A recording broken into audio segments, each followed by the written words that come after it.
இந்த வீடியோவில் வெறும் வாலாக மட்டும் விடாமல் வால் டைல் வந்து சில இடத்துல ஆட் பண்ணலாம். நான் ஆர்கிடெக்டாக நான் ஆட் பண்ணுவேன். அது எங்கெல்லாம் சொல்கிறேன், மறக்காமல் நோட் பண்ணிக்கோங்க. Welcome to Akash architects and constructions.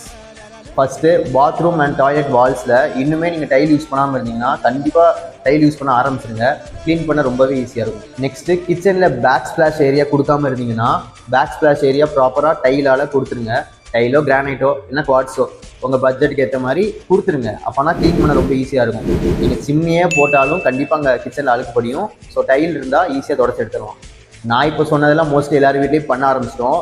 இப்போ பண்ண ஆரம்பிக்காதது நான் எங்கள் டிசைனில் கொடுப்பேன் அப்படின்றத சொல்கிறேன், நோட் பண்ணிக்கோங்க. ஒன்று எங்கன்னு பார்த்தீங்கன்னா ஸ்டேர்கேஸ் வால்ஸ்.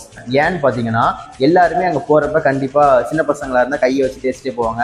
அது ரிப்பீட்டடாக டெய்லி பண்ண அந்த இடமே ஒரு மாதிரி அழுக்காயிரும். ஸோ அங்கே டைல் கொடுத்துட்டோம் அப்படின்னா அந்த ப்ராப்ளம் எதுவுமே வராது. அடுத்து நான் எங்கே கொடுப்பேன்னு பார்த்தீங்கன்னா ஃபாயர் ஸ்பேஸில் கீ வால், ஏதாவது ஒரு வாலில் மட்டும் ஃபுல் வாலை நான் வந்து டைலில் கொடுப்பேன். அது பார்க்கவே ஒரு லக்ஸரியஸான லுக்கை தரும்.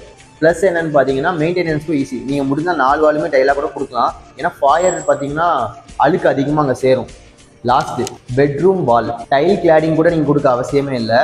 லெதர் வால் பேனல் இருக்குல்ல, அதை யூஸ் பண்ணலாம். இல்லைனா அட்லீஸ்ட் காஸ்ட் எஃபெக்டிவாக இருக்க வால்பேப்பரையாவது போட்டு வைங்க. ஸோ தட் வால் அழுக்காவே ஆகாது. ஸோ